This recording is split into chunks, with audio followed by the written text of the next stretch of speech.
할렐루야. 사랑합니다. 우리나라 1천만 성도님 여러분과 우리 예수님을 구세주로 영접하고 싶으나 아직 영접하지 못하신 여러분, 사랑의 주 우리 예수님의 존귀하신 이름으로 문안드립니다. 안녕하세요. 오늘도 쉽고 재미있어 술술 읽히고 쏙쏙 이해되고 쑥쑥 믿음이 자라는 제가 쓴 술쏙쑥 성경의 성경 공부 14번째 주제입니다. 11조 꼭 해야 하나 안 해도 되나? 11조 꼭 해야 하나 안 해도 되나? 네, 우리 성도님들은, 우리 또 믿음의 선배들은 이 11조를 통해서 많은 축복을 받았습니다. 또 어떤 사람들은 이 11조로 인해서 시험도 받아서 믿음에 떨어지기도 했습니다. 네, 그 11조 한번 공부해 보면서 어떻게 하는 것이 올바른 것인가를 찾아보겠습니다. 이런 걸 한번 들어봤습니다. 차라리 11조가 문제가 아니라 은혜와 축복에 대한 감사에 12조면 어떻고 13조면 어떻고 10의 9조면 어떻겠느냐는 생각입니다. 구약에서 신약으로 넘어오면서 여전히 문제가 되는 것 중 가장 큰 문제가 11조 문제입니다. 구약에서 신약으로 넘어오면서 폐지, 대치, 새로 생긴 것, 재해석된 것, 바뀐 것들은 시간이 흐르며 자연스럽게 정착이 돼 문제가 해결됐습니다.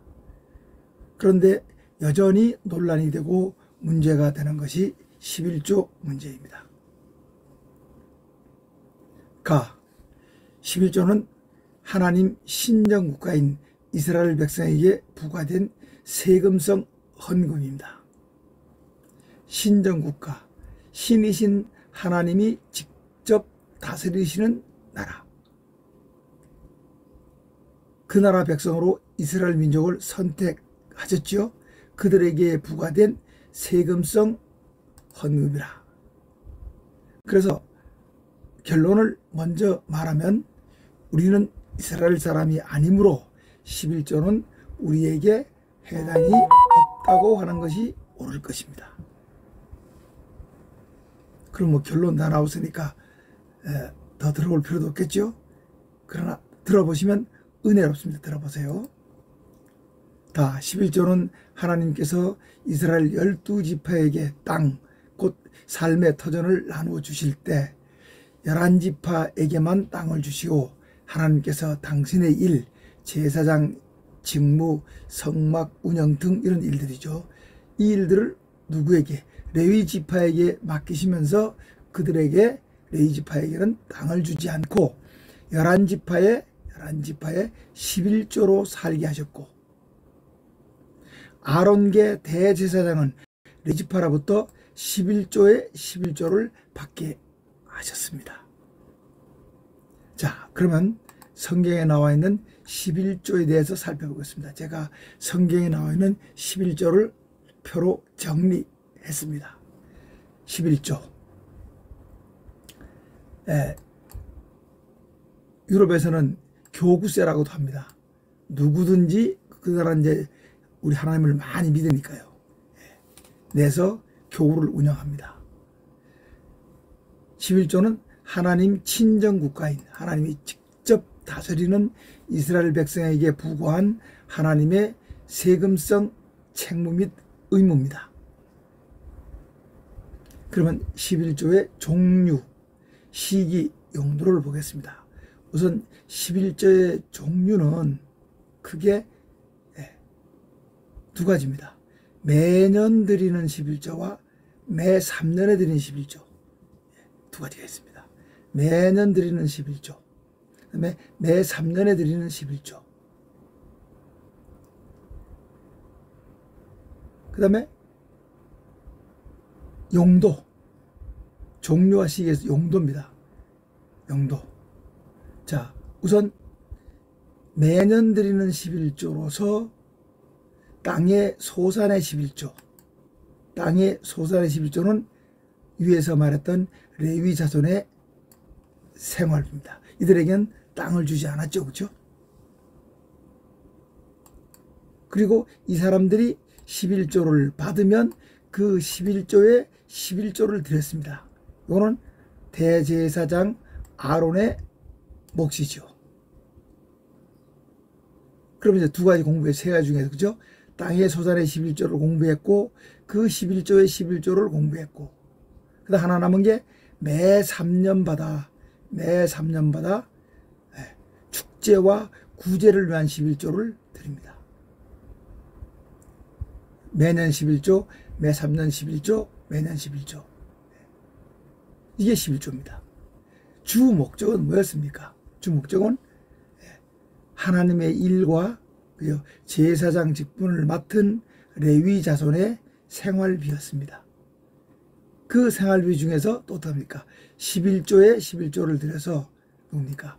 제사장, 대제사장인 아론과 그 자손들의 몫이었습니다. 이해되셨죠? 그죠? 매년 드리는 11조의 기본은 땅의 소산의 11조. 그 다음에 축제를 위한 11조와 구제를 위한 11조가 있습니다. 신명기에 나오는 말씀들이죠. 그죠? 요 구제를 위한 11조는 매 3년마다 10의 9조의 11조죠. 매년 11조를 떼고, 그죠? 그 다음에 그 3년째는 그 11조를 뗀 10의 9조의 11조. 이렇게 됩니다. 자, 그러면 이제 축제를 위한 11조 좀 보겠습니다. 축제. 매년 하는 것 중에서 축제를 위한 11조. 축제를 위한 11조. 언제 하느냐? 모든 남자는 1년에 3번 하나님께 경배해야 되는데 언제입니까? 6월절, 맥주절, 초막절이죠. 그때 하나님 뵈러 올 때, 그죠? 사람들이 모였어요. 그럼 어떡합니까? 그때 먹고 쓰는 경비는 가져오라는 얘기죠. 그래서 언제냐? 1년에 3번 모일 때, 예배 드릴 때 가져오는데 어떻게 하느냐? 장소는 한 곳입니다. 이 말씀이 주어질 때는 아직 예루살렘 성전이 지어지기 전이기 때문에 모든 11조는 택하신 곳이 아니라 택하실 곳입니다. 곧 예루살렘으로 가져가야 한다 그런 얘기죠. 택하실 곳이 멀어서 소산물을 가져가기 어려우면 돈으로 바꿔 가지고 가서 필요한 것을 사서 가족들과 함께 즐길 수 있다고 신명기에 나와 있습니다.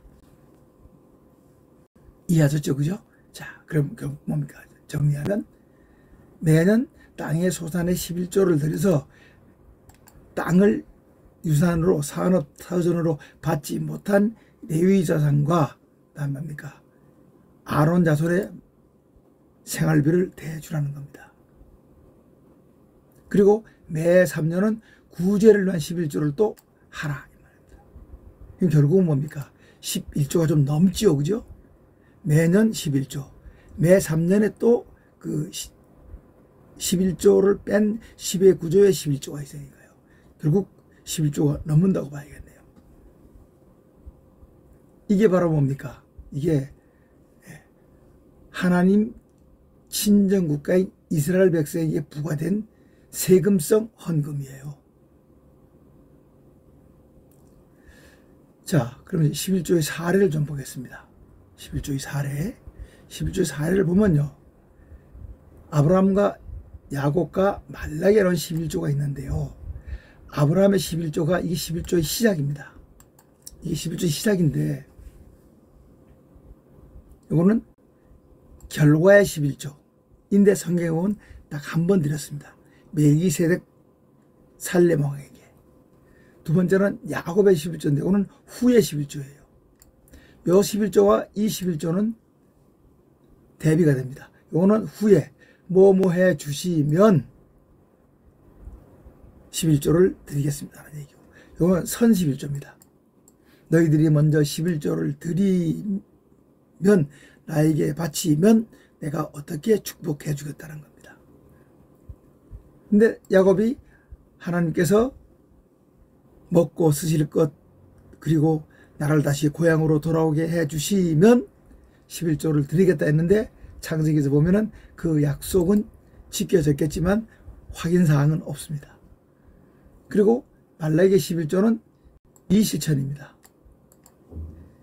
이스라엘 민족이 이걸 잘 실천하지 않았기 때문에 결국 축복을 받지 못합니다. 그리고 그 이후에 뭡니까? 제가 이제 뒤에서 쭉 말씀드리겠습니다. 자, 제가 구분해서 1번과 2번의 11조와 3의 11조는 시기, 성격, 내용이 다릅니다. 이건 거의 개인적이었습니다. 근데 이 11조는 이스라엘 백성에게 바로 뭡니까? 이겁니다. 이거. 이스라엘 백성에게, 하나님 친정국가인 이스라엘 백성에게 부과한 하나님의 세금성 책무 및 의무 헌금입니다. 자, 이 정도 이제 기본 지식을 가지고 좀 검토하겠습니다. 이런 11조의 근원과 용도와 종류를 볼 때 현대 국가에 사는 우리는 국가의 세금을 내기 때문에 그 세금이 이미 이스라엘의 경우에 11조 역할을 하고 있다고 봐야 할 것이므로 11조는 구약의 구례인 할례가 할례를 우리가 지키지 않듯 11조도 구약의 규례로 보는 것이 합당하고, 우리가 할례 안 지키죠. 그처럼 11조 규례도 이스라엘 백성에 한한 것이라고 보고 지키지 않는 것이 합당한데, 그러면 현재 이스라엘 사람들은 어떻게 하고 있느냐, 그걸 조사해 보니까요, 11조 규례를 지키지 않아요. 그 사람들도요. 그 사람들은 구약만 성경이라 하고 우리는 신구약 다 성경이라 하는데요. 그리고 하는 말이, 레위, 아까 11조는 레위 지파의 몫이죠. 지금 성전도 없어졌고 제사장제도 없었습니다. 그러니까 레위 지파가 없는데 그들을 위한 11조를 내면 앞뒤가 안 맞죠. 오히려 죄가 되는 것이 아니냐고 되묻는다고도 합니다. 이 11조 제도가 실행되지 않았을 때 생기는 극명한 일은 느헤미야 13장 10절에서 13절에 나옵니다.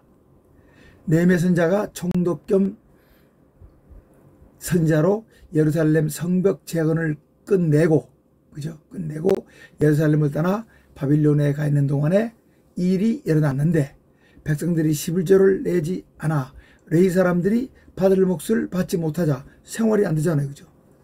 각각 어떻게 합니까? 자기 밭으로 도망을 했으므로 성전 일을 누가 합니까? 다 호구주책 살기 위해서 세금을 찾아 가버렸습니다. 레위 지파 노래하는 사람들이. 느헤미야 선지자가 기욱해 이것을 알고 백성들의 장로들을 꾸짖고 다시 11조를 거둬 성전 국관에 드리고 레위 사람들을 제자리에 세워 나라의 기틀과 기강을 바로 잡았습니다. 이게 이스라엘의 11조 개념이고 11조의 기능입니다. 그러므로 구약성경 말라기 3장 9절에 온 나라가 나의 것을 도둑질하였으므로 저주를 받았다는 말씀은 이스라엘 민족의 이런 일에 해당되는 것이라고 할 수 있겠죠. 다시 결론적으로 말하면 성경의 11조는 오늘날처럼 조세 제도가 정착되지 않았을 때 하나님께서 직접 다스리는 신정국가 이스라엘에게만 해당되는 독특한 세금성 헌금이라는 게 가장 정확하고 정직한 말일 것입니다. 그런데 이스라엘 백성들은 11조 계약뿐만 아니라 이런저런 하나님과의 계약 위반, 불순종이죠. 그로 인해 결국 하나님과 불화해 하나님 나라 백성으로 선택받은 선민이 됐잖아요. 그렇지만 선민에서 거의 천민으로 전락해 세계의 뭡니까? 도토리가 되죠. 그래서 적과 꿀이 흐르는 땅을, 가나안 땅을 차지했으나 거기서 살지 못하고 2000년 유랑을 하며 순환을 당했으며 아직도 그들이 뭡니까? 가나안 땅으로 돌아오고자 하는 시오니즘은 완벽히 실현되지 못하고 있습니다. 자, 이 헌금과 11조는 우리 예수님 시대에도 있어 그때 우리 예수님께서 11조와 헌금에 대해 말씀하셨는데 마태복음 23장 23절과 누가복음 11장 42절을 통해 화가 있을 것입니다. 서기관과 바리새인 여러분, 여러분은 박하와 운양과 모든 채소의 11조는 드리면서 율법에 더 중한 바 정의와 사랑과 믿음을 버렸습니다. 그러나 이것도 행하고 저것도 버리지 말아야 합니다라고 말씀하시면서 11조를 잘 드리면서 정의와 사랑과 믿음을 저버린 것을 오히려 책망하시면서 이것 11조도 버리지 말고 저것 정의와 사랑과 믿음도 저버리지 말라고 하신 말씀을 우리는 명심해야 하고, 또 마가복음 12장 43절에서는 한 가난한 미망인이 두 렙돈, 그때 화폐 단위 중에 가장 작은 단위입니다. 아주 적은 헌금이죠. 그 헌금을 넣는 것을 보시고 진실로 너희에게 말한다. 이 가난한 미망인이 모든 사람보다 많이 헌금했다. 이는 다른 사람들은 풍족한 가운데 헌금했지만 이 미망인은 그 가난한 중에서 자기의 모든 소유, 곧 생활비 전부를 헌금했기 때문이다. 라고 헌금의 참 의미와 가치에 대한 말씀을 유념해 하나님께 대한 진실과 사랑이 더 중요하다는 것과 신약 성경에서는 11조를 강조하는 말씀을 찾기 어렵고 헌금보다 연보라는 용어를 썼다는 점, 연보, 어려운 사람을 도와주는 거지, 그죠? 네. 이 연자가 뭐죠? 의연금을 다 쓰는 거죠, 그죠? 네. 이게 돈문다. 바울 사도가 하나님께서는 즐겨내는 자를 사랑한다고 한 말씀과 고린도후서 9장 7절이죠. 하나님께서는 어떻게 한다고요? 예. 즐겨내는 자를 사랑하신다는 말씀과 또 불꽃 같은 눈으로 우리의 은밀한까지 살피시는 우리 하나님의 능력과 축복 안에서 헌금과 11조 문제를 해결하면 될 것이다. 은밀한 것, 은밀한까지 다 살피시는 우리 하나님. 소자에게 물 한 그릇 줘도 하나님께서 어떻게 합니까? 다 갚아주시되 양의 무리가 양의 심판받을 때 양과 염소의 심판에서 양이 그런 일을 한다는 거 아닙니까? 우리의 헌금과 11조도 그렇게 되기를 바라는 마음에서 하신다면 참된 헌금과 11조가 될 것입니다. 자, 그러면 현대교회에서 가장 비중을 많이 차지하는 것이 11조입니다. 그럼 11조를 하지 않는다면 현대교회 운영과 성직자의 보수는 어떻게 해결할까요? 그것이 바로 구약시대에 있었던 모세가 광야에서 성막을 세울 때, 다윗 왕이 솔로몬 성전을 지을 때, 요아스 왕과 히스기야 왕이 성전을 수리할 때, 느헤미야 선지자가 예루살렘 성벽을 중건할 때, 스룹바벨이 제2성전을 건축할 때, 그리고 초대교회에서 은혜와 성령님을 받자 자신들의 모든 소유를 팔아 헌금한 예와 바울 사도가 예루살렘 교회를 위한 헌금할 때처럼, 네, 자원 헌금을 하는 것이 가장 좋은 해결 방법이다. 다시 말하면 이스라엘 백성에게 부과한 세금성 11조가 아니라 은혜와 축복에 대한 감사로 드리는 자원헌금, 이 헌금은 11조만이 아니라 제가 서두에서 말씀드린 대로 12조면 어떻고 13조면 어떻고 10의 9조면 어떻겠습니까? 이렇게 우리는 더 적극적으로 생각하는 믿음을 갖으면 좋겠습니다. 또 이미 우리나라의 성도의 경우 11조의 감사한금 등등 여러 가지 헌금이 있죠. 그죠? 무슨 하다못해 성전 건축 헌금이라든가 의원헌금 또 선교 헌금 등등 11조 이상의 헌금을 하고 있습니다. 그래서 제 생각에는 11조로 바치는 것보다는 자원헌금으로 11조를 넘게 바치는 것이 더 은혜스럽지 않을까, 더 성경적이지 않을까 생각합니다.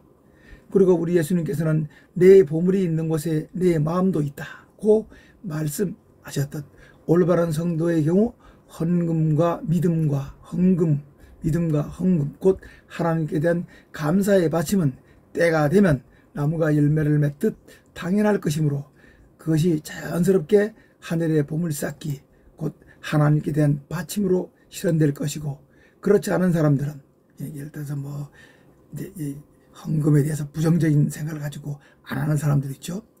그런 사람들은 아직 믿음과 마음이 여기에 미치지 못했거나 이해의 부족, 바울의 표현으로 말한다면 뭡니까? 인색함이죠. 그죠?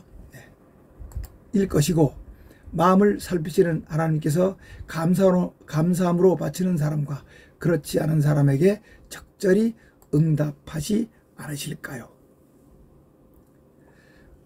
그러므로 11조를 반드시 지켜야 할 율법 규정이나 신자의 의무라고 하는 것은 성경적이라고 할 수 없을 것입니다. 현실적으로 이 11조 문제로 많은 신자들이 상처를 받고 있기도 합니다.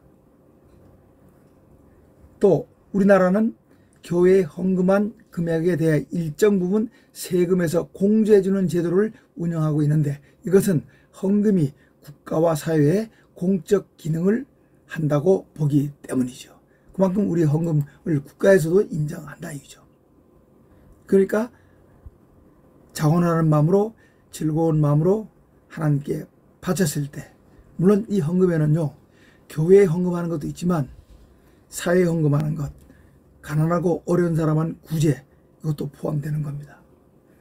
이 제도의 바람직한 운영을 위해서는 잘 기록돼 증명자료로 정부에 제출해야 하는데, 어떤 사람들은 헌금하지 않고 헌금한 증명서를 써달라고 하는 사람도 있다고 합니다. 이게 믿음의 기준이 되거나 자격이나 실적이 되는 것은 일반 사회에서는 당연하지만 교회에서는 은혜롭고 슬기롭게 적용해야 할 것입니다. 우리가 어느 모임, 어떤 단체에 가입해 활동을 하려면 당연히 그 모임과 단체의 운영비를 부담해야 하듯, 신자로서 교회 운영과 선한 일을 위해 자원에 헌금하는 것은 자연스럽고 당연한 일이라고 볼 수 있고, 이런 헌금을 우리 예수님께서는 하늘의 보물찾기라고 하셨으므로 다다익선이 되겠죠. 능력 있으면 더 즐거운 마음으로 내신다면 하나님께서 기쁘게 보시겠죠. 이미 우리의 신앙 선배들이 믿음의 11조 헌금으로 우리의 교회를 운영 발전시켰고 실증적으로 축복을 받았다는 것을 간과하지 말고 각자가 믿음 안에서 은혜롭게 해결하는 지혜가 필요하다고 할 것입니다. 네, 어떻습니까? 은혜롭게 해결되셨습니까? 네, 그럼 다음 시간에는 또 다른 주제로 찾아뵙겠습니다. 평안하십시오. 샬롬.